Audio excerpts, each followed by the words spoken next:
Om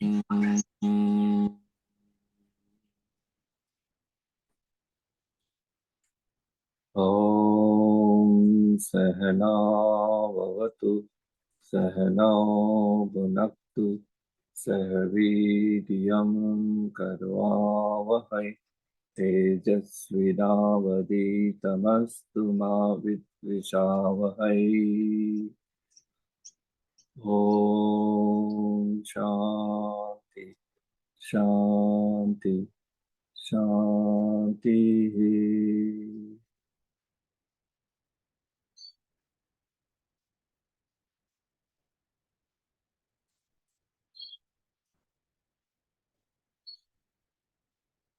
Okay, we continue our reading to chapter 23, page 193. The mental shift. We read the Manamayakosa. Now we read the next one. The Manamayakosa was subtler than the Manamayakosa. The Manamayakosa is still subtler than the Manamayakosa. So we're going into mental shift.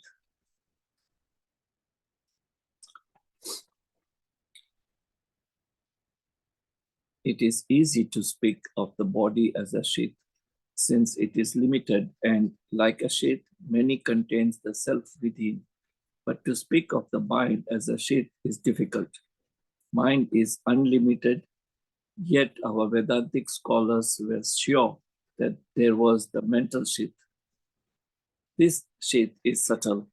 Within it are two more sheaths, and then the Atman. This sheath comprises the 5 organs of knowledge as well, we discussed below.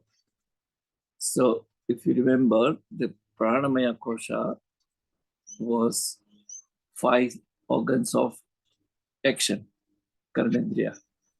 With Manamayakosa, it is mind plus 5 organs of knowledge.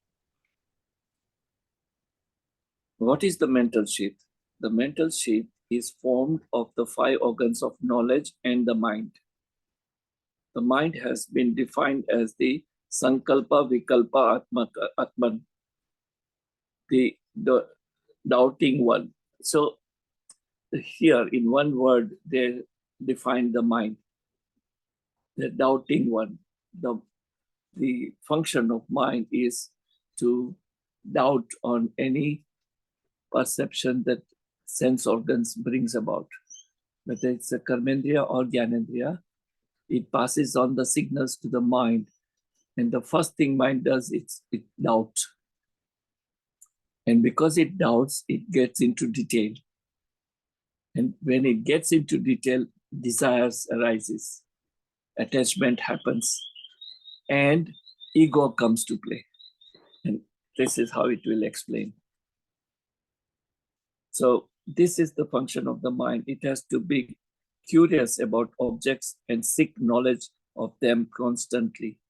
The mind is impelled by the past tendency to seek things which were enjoyable in the past again and again. So in other words, mind is constantly dwelling upon our experiences of past. So anything that we come across in the present moment, mind without our knowledge refers it to our past experience. Was it enjoyable? Was it pleasure? Was it pleasant? Was it something that you wish to do again? Oh, so in other words, the mind is either moving back in past or looking forward to the future. And that's the tendency of the mind. It is hardly in the present moment.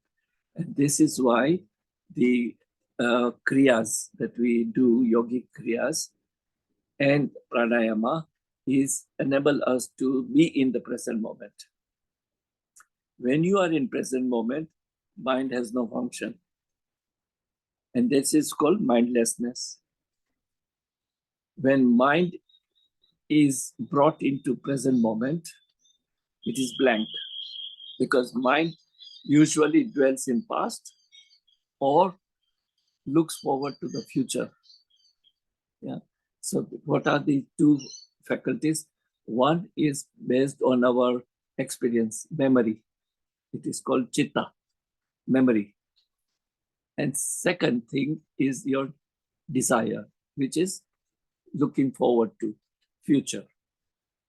So it's our desires that our sense organs create when if you come across any objects through your sense organs, karmendriya or gyanendriya, you raise the desire, and the desire takes your mind to the future.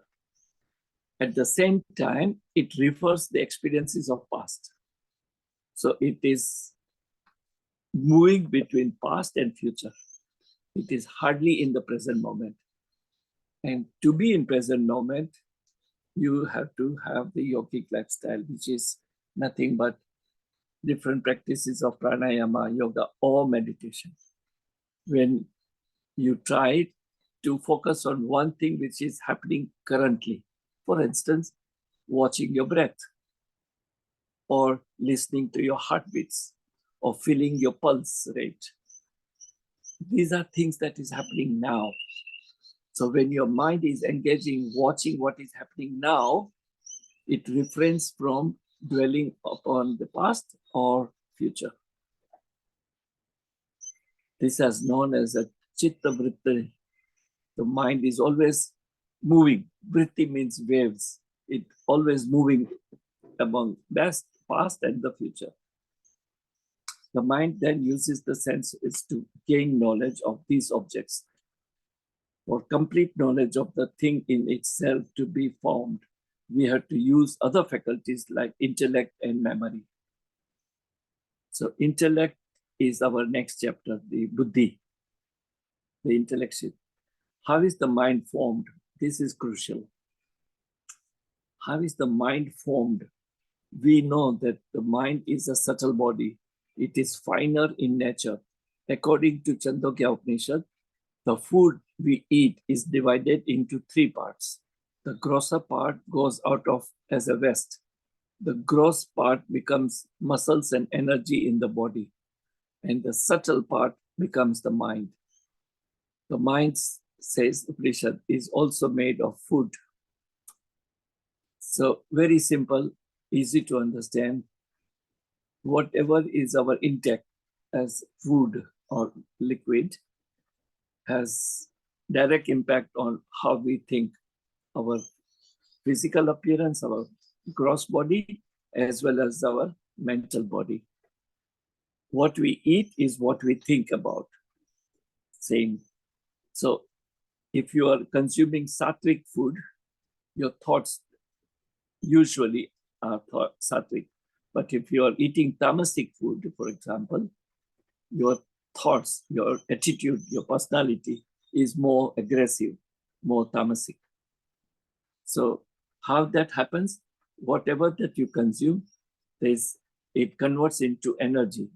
As we read last time, food we take through the different pranas, it is then converted into energy. And that energy is spread all over the body. And that's how the gross body is looked after. But there is a subtler part of that body, that food, which goes to energize your mind. Yeah? And therefore, what we eat reflects in our thinking. So the food is important for both the aspects, gross, physical, as well as mental. Now, this chapter, as you see, it's hardly 1 page, 1.5 page, but we will be talking about it much in detail later on. This is just an introductory of the mental sheath. So we continue reading chapter 24, intellect sheath.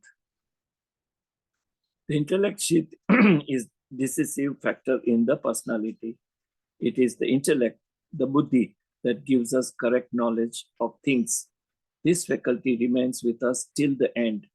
The sharper that intellect, the greater will be the strength of character. So here theoretically, it is there is a division of mind and intellect. In reality, it is one. It is a different process of the same mind stuff. Mind stuff is made of, in Sanskrit, it's called chitta. Chitta is 5 things. There is thinking, the thoughts or memory, intellect, buddhi, your ego, ahankara, and most important is, of course, the consciousness that energizes that process. So, buddhi, when the same mind stuff perceives thoughts, receives thoughts, and then there is this part of mind, which buddhi we call now, takes decision, judgment, right, wrong, good, not good, doable, not doable. That decision making, that faculty, that process is known as buddhi. It is buddhi or intellect that makes decision. The mind is nothing but the waves of thoughts. But the buddhi, which decides on anything that you want to perceive. What is intellectual? The intellect, along with the 5 organs of knowledge, come together, and that which is formed then is called intellectual. So there is one point worth noticing here. It is said that the intellect sheath is made of 5 sense of organs like mental sheath. How can 2 sheaths share the same parts? There is no difficulty in that, because what we call mind or intellect is all the same. When the same inner organ functions as the decision faculty, we call it intellect. When it wavers, it is mind. Their locus is the subtle body. Generally, the intellect is said to be situated in the heart region. Now, this we do not have to discuss, because there are many other opinions. This, as it says, the intellect is in the heart locus. There are other theories which says the buddhi is out of your right side, back side of your right brain. So the brain has been divided into 3 parts, mainly left, right, and back. So there is this portion of the brain which makes the judgment is considered to be part of your right side back. But here it says the heart. But the heart is not the physical heart, not the heart that you can operate upon or you can physically find. There is a subtler, in the subtle body, there is a heart, which is what it is talking about. Next page. The self is enveloped by the vital breath, mind, and intellect, the prana, mana, and vijnana. These 3 sheaths together form subtle body, the sukshma sharira or linga sharira. So we read up to now Pranamayakosa, Manamayakosa. Now third one is the Anandamayakosa or Vigyanmayakosa. These 3 together is subtle body. Pranamaya, Manomaya, and intellect, Buddhimaya or Vigyanmaya. So Buddhi is referred as a Vigyan, the one which makes decision. These 3 together is one subtle body. So remember the combination of subtle body. Subtle body is Pranamaya Kosha. Prana are 5 pranas. Manomaya Kosha has 5 organs of action. Sorry, 5 organs of knowledge. So 5 of prana, 5 sense of knowledge, 5 sense of action. It's 15 of them.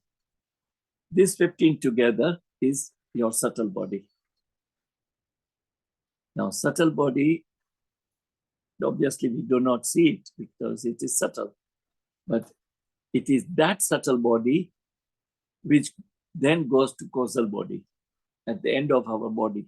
When the body is declared dead, it is this subtle body which merges with our causal body.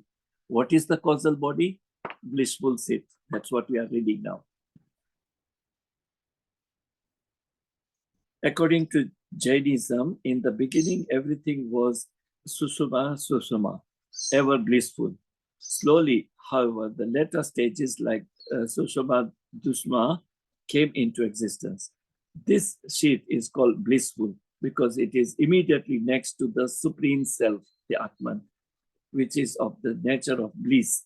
The sheath is made of ignorance, Maya. This sheath, along with the self, is called causal body. So this is now getting more technical, more subtler. What is subtle? What is the blissful sheath? Blissful sheath is our causal body. You remember we had three bodies: gross body, subtle body, and causal body. Causal body is nothing but your memories and vasanas.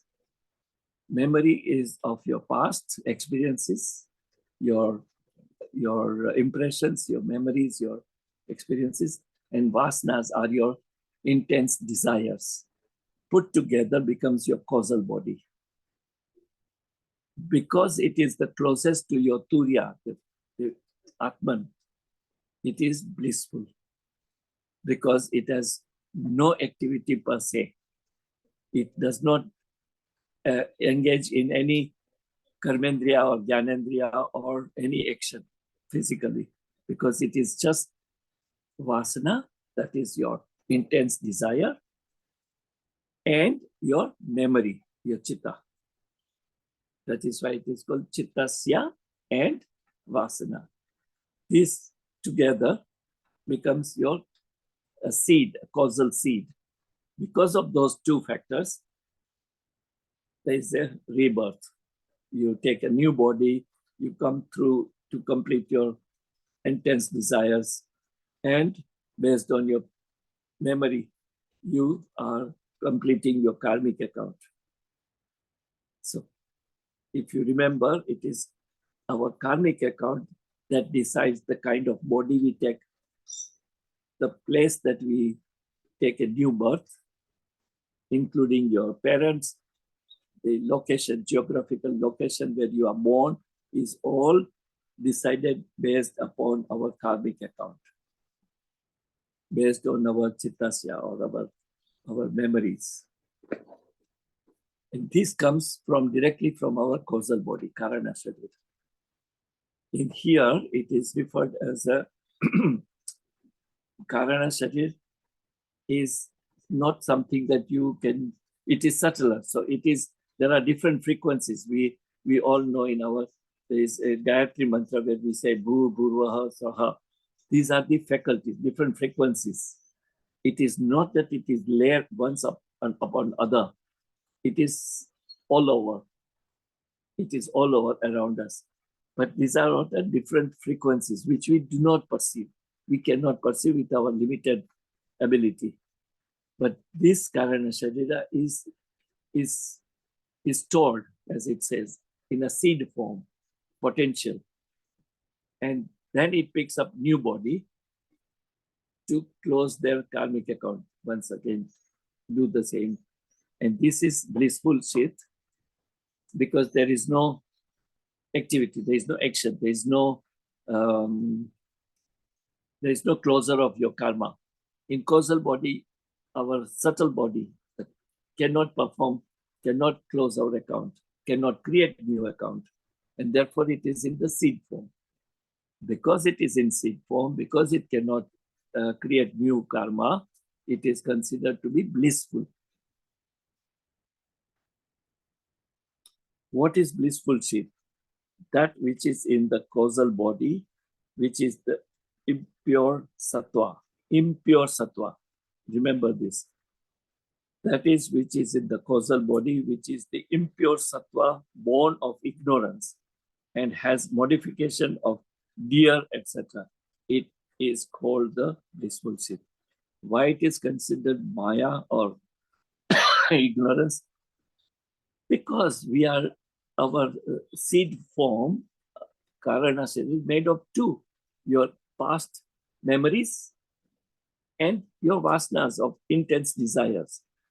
Both happens because of our ignorance. Ignorance about what? Ignorance about the Atman, the consciousness, that we are the Atman, we are the consciousness. Moment you elevated to that knowledge, real moment you experience that knowledge that you are the consciousness, you are the Atman, your vasanas, your desires are melted away. Your memory is faded. Faded in the sense it does not disappear, but you win over it. It does not bother you because you are established in experiencing the Atman, the consciousness, that you are the pure consciousness. That is the subtle difference between Maya and self-knowledge. Maya, as you remember, has two jobs to do, so to say. What is first job? To cover the truth, to cover the absolute reality. What is that absolute reality? The consciousness. And the second job is to project what is unreal or what is not permanent. And these are the ignorance, based on ignorance. Moment you know that you are that pure consciousness, omnipresent and eternal, you are in blissful mode, because all that happens because of you are conscious, you are able to perceive it, you are able to see it, you are able to experience it. Therefore, it is there. But if there was no consciousness, then nothing is, you have no experience of anything. There is a Zen story in the Japanese Zen culture, where they say in the forest, the tree fell into the river. But I did not hear, and therefore I do not know. In a very simple word, in a Zen language, it says, the tree fell in the river, made a big noise, splash, water was splashed. But I did not know, because I did not hear, I did not see. Which, in other words, if our sense organs do not perceive it, it does not happen. In other words, if our mind do not perceive, nothing happens. All of us can experience this situation. For just one day, do not watch TV. Do not listen to radio news. Do not look at your mobile news. Do not read newspaper. Nothing around you, you do not know what's going on in the world. So for you personally, everything is okay. There is no war, there is no hatred, there is no violence, there is nothing happening.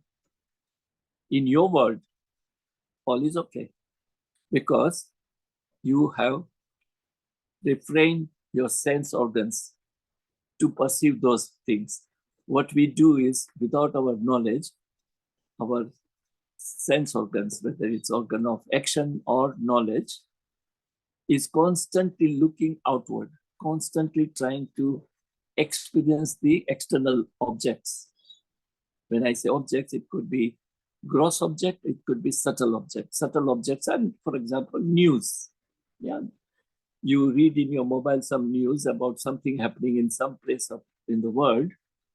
It stores, it goes into your memory, it goes in your brain, your mind, and you claim you know about it. Although you have seen nothing of that, you have heard nothing of it, it's just that you read about it, and that becomes your experience, that becomes your knowledge. And if you do not allow your organs to read or hear, those things are not happening in your world. If you happen to read the book by Nisargadatta Maharaj, I Am That, he was asked by a reporter, how can you be so cool and so quiet and calm and, when everything around you is in chaos? You live in this called downtown area, the main town of Bombay, where there are shops and there is a traffic and noise, and You can imagine everything is around it. But you remain so cool and calm. How? He says, all that is happening, but I am not involved in that. It's not happening because of me, and it does not bother me because I'm not part of it. In other words, I ignore. I do not dwell in it. I only dwell in I am that. I am that pure consciousness. So for me, nothing is happening. In my world, everything is peaceful.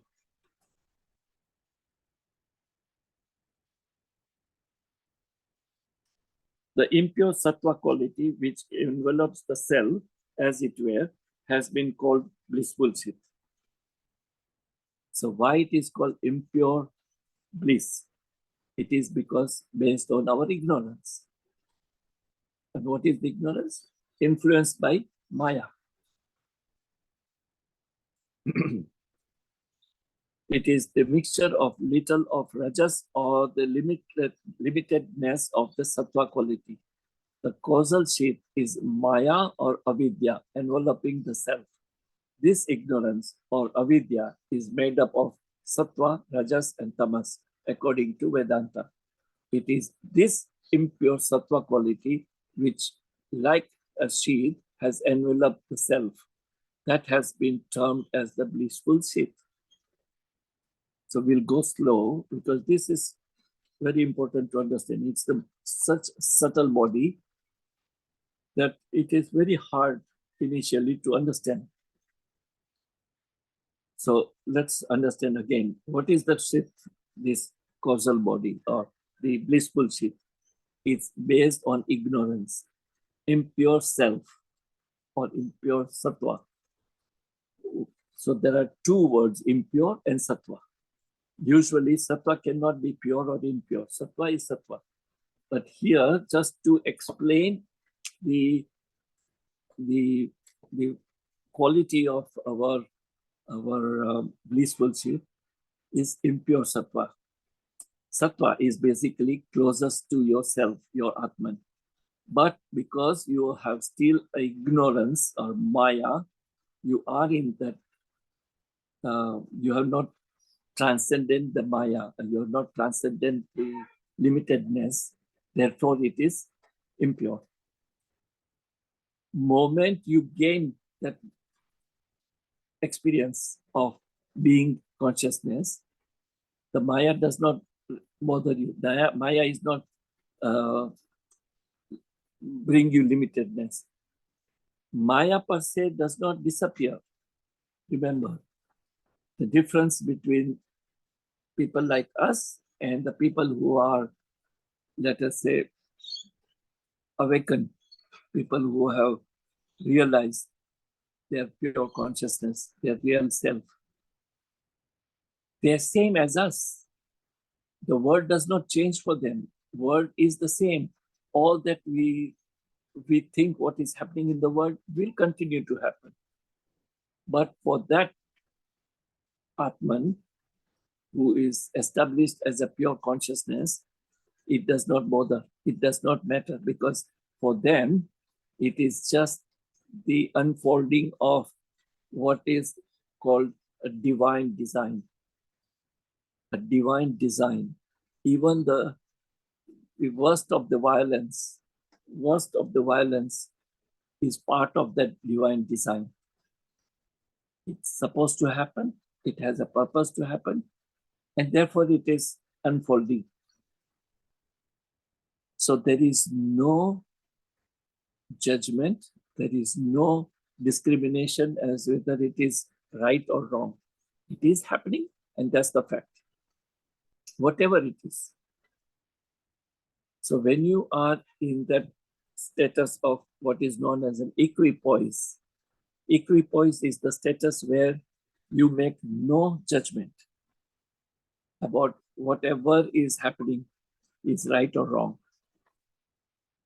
You simply witness. You simply notice it, watch it, observe it as a witness. Because you are convinced and established being a pure consciousness. And this is part of that divine design and therefore it is happening. then the same Maya, what we call delusion or Maya, which covers up the reality, has no effect on you because you have seen the reality. You are the reality. You are that Brahman, according to the Vedantic or Advaita Vedanta that we are talking about. All of us, everything is the same. The word used by them, Vedantians, is Brahman. We call it consciousness or Atma. So, going back from different sheets that we have read, this blissful sheet is the subtlest. And why it is still called a sheet? Because there is a impure sattva. There is a sattva, but it is still impure. It is still influenced by Maya. Moment you transcend that Maya part, then you are closest to the self, closest to the Atman, closest to the pure consciousness. And therefore, it is the most subtle. This seat of Manamayakosa, Pranamayakosa, Manamayakosa, Vigyanmayakosa will be discussed later on in detail. So I would stop here today because this we will read again. As I said earlier many times, this sheet, the blissful sheet or Karana Sharira, is so subtle and so difficult to grasp, so difficult to understand in reality, in real sense. I myself have to read again and again and again to understand it. Implications, how, in what context it is considered to be impure sattva. These two words are something that we need to contemplate. Impure sattva, and that's our causal body or blissful sheet. So we will go slow on this chapter and read again next time before we go on to the next, because the next one is then talking about our Atman. I-ness and my-ness. If you get time, and if you really are interested in the same book, go to page 247 and you can read about it before we talk next time, because it talks about the same three koshas, Pranamaya, Manamaya, Vigyanmaya, in detail.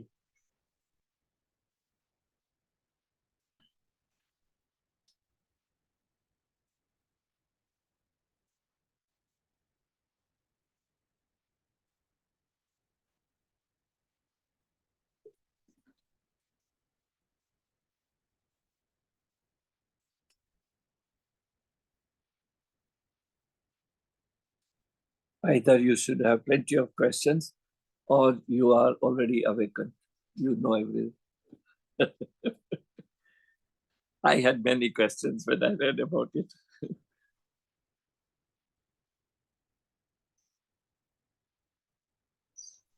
Questions in the sense it's hard to understand for me.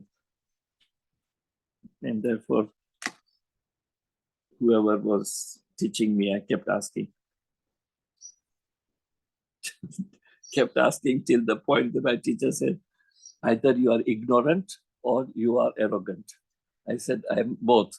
I'm ignorant and I'm arrogant as well. Arrogant in a very positive sense. But I do not want to proceed till I understand what it is. What is the Karana Sharir? What is this blissful sheet? Where is it? How does that perform? How does that take a new birth? Why does it take a new birth?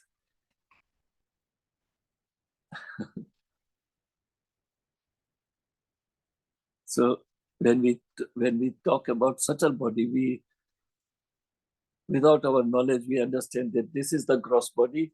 Inside there is a Pranamaya Kosha, inside there is a Manamaya Kosha, inside there Vigyanmayakosa, and there is a little self hidden.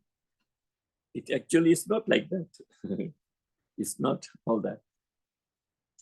We have, our body is extended for about 14, 12, 14, 17 inches, depending individual. And from there, it starts our subtle bodies. We call it aura. People who can see the aura, who can see the colors, they see our subtler body. What are the different colors that reflect our subtle body?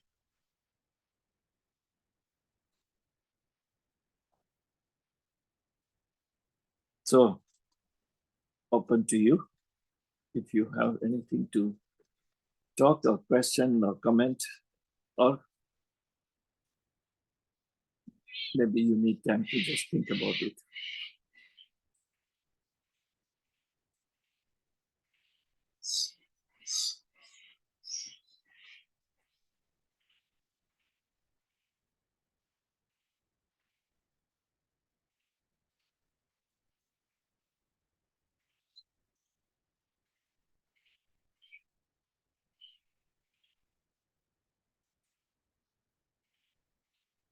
Every time when we try to close eyes, and I say, just remain still with your eyes closed, and then slowly,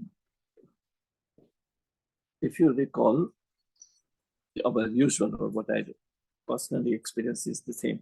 When I sit every day for my meditation, first I try to visualize all things that around me, which means with my eyes closed, which is the organ of our perceptions, With eyes closed, you don't see it, but yet you can visualize it. Yeah, that is your indriyas. That's your real indriyas. The eyes are only organs. It's just the tools, but actual is the impression that you have collected so far. So you can visualize, you see it every day, whatever is around you. It is stored in your brain. So with your eyes closed, you can visualize all what is surrounding you. That is the use of your one faculty. Then you try to listen to different sounds that you hear. So you actively pursue your organ of hearing, sense of hearing. So this is as a sadhana, as a practice. So visualizing, hearing.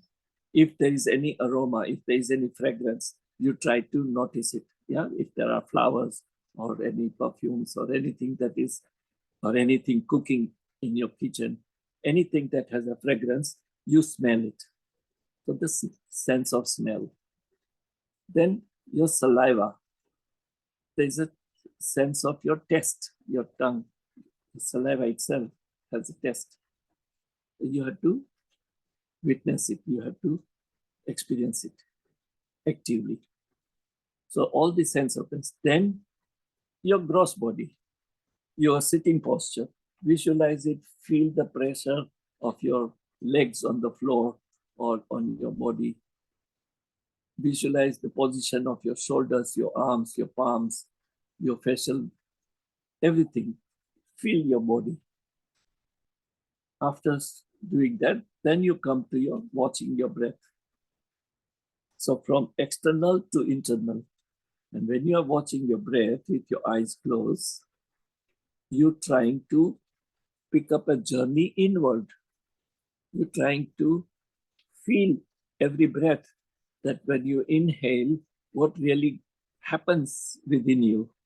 As we spoke about it, that prana, samana, vyana, the activity of different prana.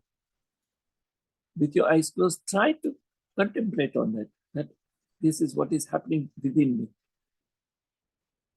And once you are watching that, you may have different thoughts.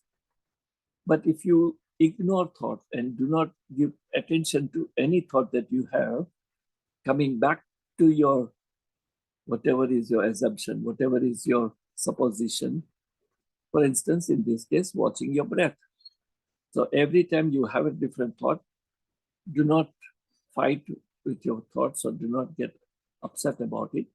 Simply come back to your original watching breath. That is being in a present moment, which means you're trying to first be mindful of watching everything around you and feeling your body, etc. That's being mindful. Slowly you train yourself to become mindless. How do you become mindless? The first point is to just be steadfast on watching your breath. And as you practice for some time, simply watching breath, ignoring everything, other thoughts, point comes when you are mindless, which means you have no thought coming and disturbing you.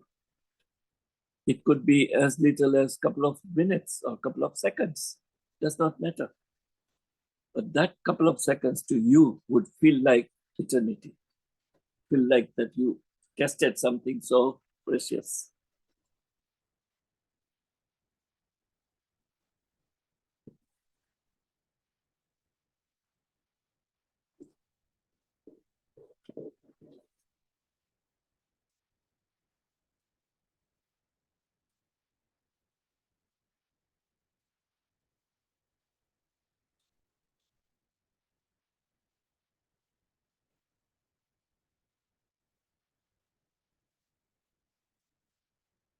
All right, so if you have no more discussions, then let us conclude with our prayer.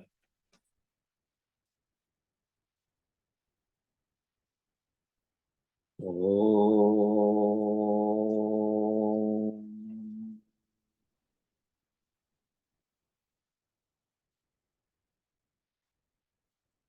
Asato ma Sagamaya Tamaso ma Jyotirgamaya Mrityurma Amritam Gamaya Loka Samasta Sukhino Bhavantu Loka Samasta Sukhino Bhavantu Samasta Loka Sukhino Bhavantu. Om Shanti Shanti Shanti.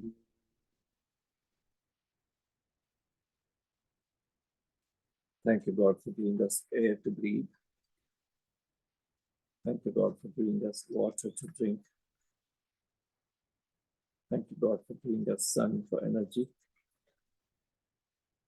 Thank you, God, for giving us food to eat.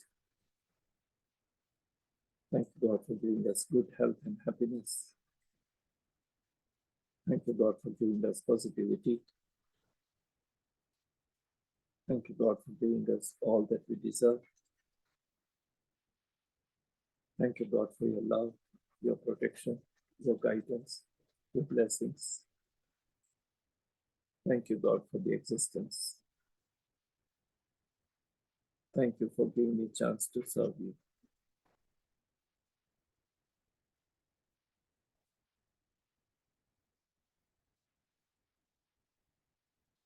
Thank you.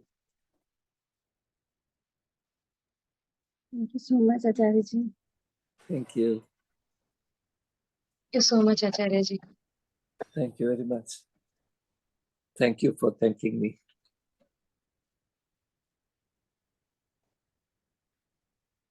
Thank you for being there.